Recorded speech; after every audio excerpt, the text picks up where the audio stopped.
Hello, New Hampshire.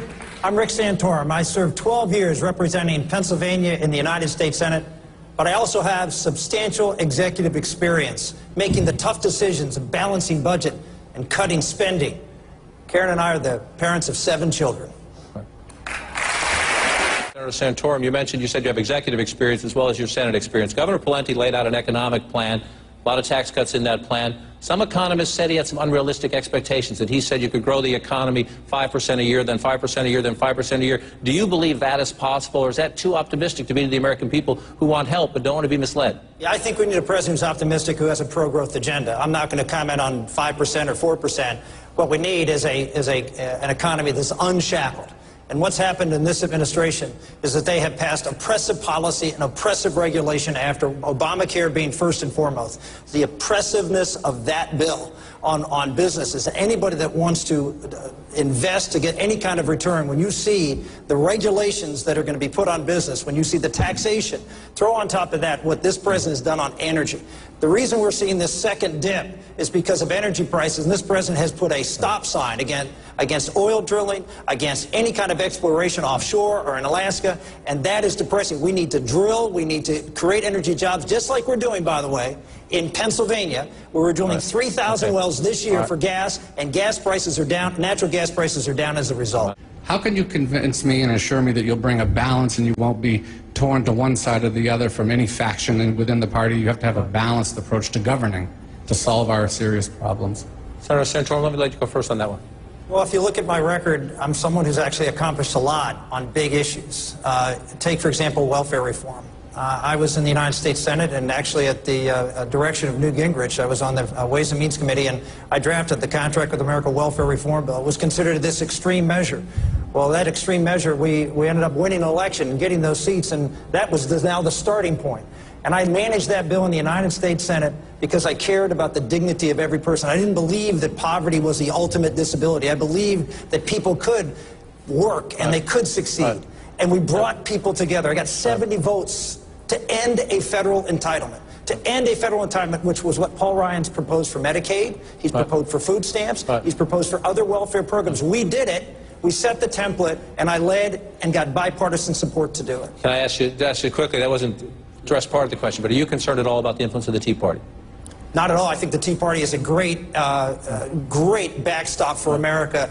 I love it when people hold up this Constitution and say we have to live by what our founders laid out for this country. It is absolutely essential that we have that backbone to the Republican Party going into Senator Santorum, your state, Pennsylvania, a big industrial state that has struggled in recent years. I always am from Pennsylvania. We still make things there, and I represented the Steel Valley of Pittsburgh when I was in the Congress. And what I learned from growing up in Butler, Pennsylvania, Seal Town, is that the broad middle of America was a broad middle of America when we had lots of manufacturing here. Because that's how the wealth from those who create the jobs get down, and we've been outsourcing those jobs. So what we need to do is a lot of what was said here. I would add one other thing that I'm specifically proposing.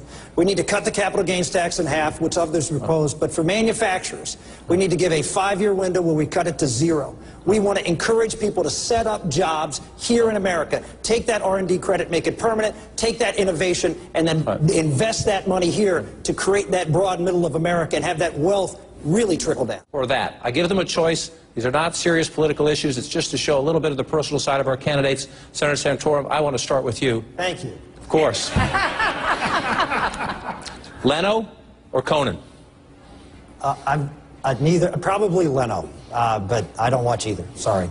Given that prospect, and President Bush started the program, given that prospect, anyone here who would have stepped in and said, I don't want to do this, but this is the backbone of American manufacturing, I'll do something? No, absolutely not. We should not have had TARP. We should not have had the auto bailout. Governor Romney's right. They could have gone through a structured bankruptcy without the federal government. All the federal government did was basically tip to the cronies, tip to the unions, gave the unions the company. If they'd have gone through the orderly bankruptcy process, gone through a structured bankruptcy, they'd have come out in the same place, only we would have kept the integrity of the bankruptcy process without the government putting its fingers into it. Should the Republicans slow down? No, we have a $1.4 trillion deficit, and it isn't getting any better anytime soon. We have to deal with this problem now, and what Paul Ryan has suggested, which I wholeheartedly support, is to use a program that is identical to what seniors already have. It's called Medicare Part D. They have a program right now which seniors like, It is a program that's called a premium support program. We give seniors, depending on income, a certain amount of money so they can go out and they can purchase health care that they want that helps them. And this is the key, John. We need to include seniors in controlling costs. What President Obama, let me finish, please. What President Obama has done is he put in the Obamacare bill, the Independent Payment Advisory Board. Ladies and gentlemen, seniors, Medicare is going to be cut starting in 2014 by the federal government, and it's going to be rationing of care from the top down. What Paul Ryan and Rick Santorum want to do, which is not radical, which is take a program, Medicare prescription drugs, that is 41% under budget because seniors are involved in controlling costs and apply it all to Medicare. It is the right approach for Medicare. Senator, let me start with you. Just what role does faith play in your political life? Are there decisions, certain issues where some of you might just, let's meet with my advisors, what does my gut say, and others where you might retreat and have a moment of private prayer? I'm someone who believes that you approach issues using faith and reason. And if your faith is pure and your reason is right, they'll end up in the same place. I think the key to the success of this country, how we all live together, because we are a very diverse country. Madison called it the perfect remedy, which was to allow everybody, people of faith and no faith, to come in and make their claims in the public square, to be heard, have those arguments, and not to say, because you're a person of faith, you need to stay out. Because you have strong faith convictions, your opinion is invalid. Just the opposite. We get along because we know that all of our ideas are allowed in and are tolerated. That's what makes America work. Are you a George W. Bush Republican, meaning a constitutional amendment to ban same-sex marriage, or a Dick Cheney Republican, who, like I believe the Congresswoman just said, says this should be made, this decision, same-sex marriage, should be a state's decision? Senator? Constitutional amendment. Look, the constitutional amendment includes the states. 3/4 of the states have to ratify it, so the states will be involved in this process. We should have one law in the country with respect to marriage. There needs to be consistency on something as foundational as what marriage. I want to ask each of you, and again, if we can be quickly, because then we want to get to the voters' questions. If you become president of the United States, now gays are allowed to serve openly in the military. Would you leave that policy in place, or would you try to change it? Go back to don't ask, don't tell, or something else? The job of the United States military is to protect and defend the people of this country. It is not for social experimentation. It should be repealed, and the commanders should have a system of discipline in place, as Ron Paul said, that punishes bad behavior. Let's go back down to the floor here. Jennifer Vaughn has a question. Thank you, John. Senator Santorum, staying with you for a moment, if I may. You are staunchly pro-life. Governor Romney used to support abortion rights until he changed his position on this a few years ago. This has been thoroughly discussed. But do you believe he genuinely changed his mind, or was that a political calculation? Should this be an issue in this primary campaign? I think an issue should be, in looking at any candidate, is looking at the authenticity of that candidate and looking at their record over time and what they fought for.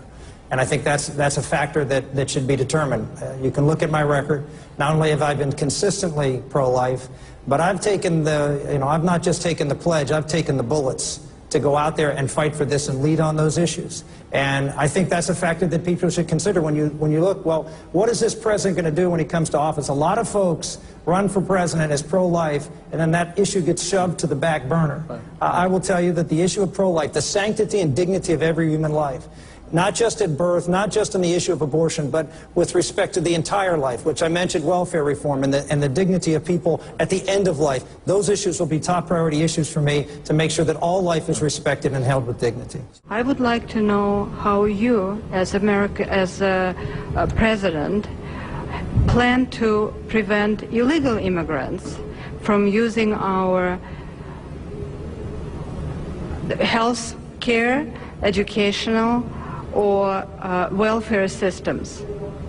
Senator Santorum, why don't you lead off on that one? Well, I'm the son of a legal immigrant in this country and believe in legal immigration. That is a great wellspring of strength for our country.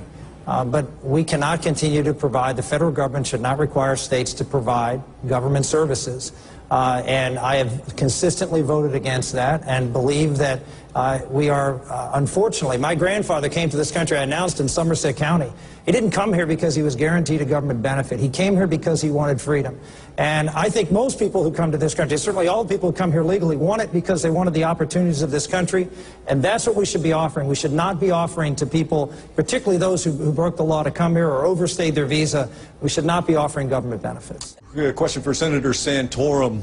The Senate tomorrow is going to be voting on possibly abolishing the ethanol tax effective July 1st, which ought to have a major impact on our friends in another early voting state in Iowa. They grow corn. This is a move that would basically remove tax credits worth $6 billion.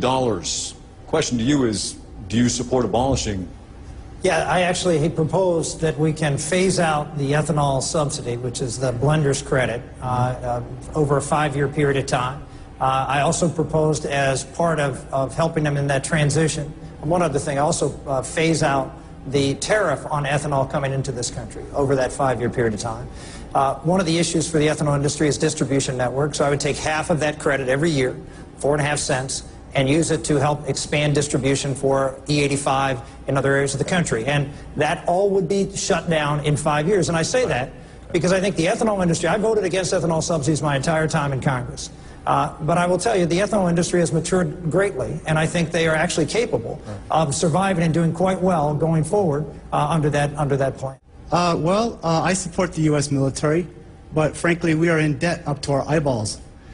We have nation building going on around the world where the world's police force, World War II is over, the Korean War is over, but we still have military bases all over Europe, all over Asia. We have something like 900 military bases all around the world. And I want to know if there's a candidate on the stage who's willing to shut down the bulk, not the bulk of these bases, but the bases that aren't vital to our national security, and take that money to pay off our national debt. Senator Santorum, why don't I start with you on that? We've actually closed down a lot of bases overseas, but look, what we're dealing with is a failure of leadership on this administration's part to actually put together a strategy where we can confront our enemies, and our enemies are asymmetric threats, terrorism. That means that they are not just positioned in the Middle East, but around the world. That means we have to have the ability to be able to confront those threats from around the world, which means we need basing around the world. So, number one, we do need that basing. We do need to be able to be nimble and to be able to attack where we're attacked, because it's not just a threat. We don't need to build bases in Germany for a threat from the Soviet Union. It's a much broader threat, number one. So we have to engage our allies and have our allies know that we have their back. The president has not done that.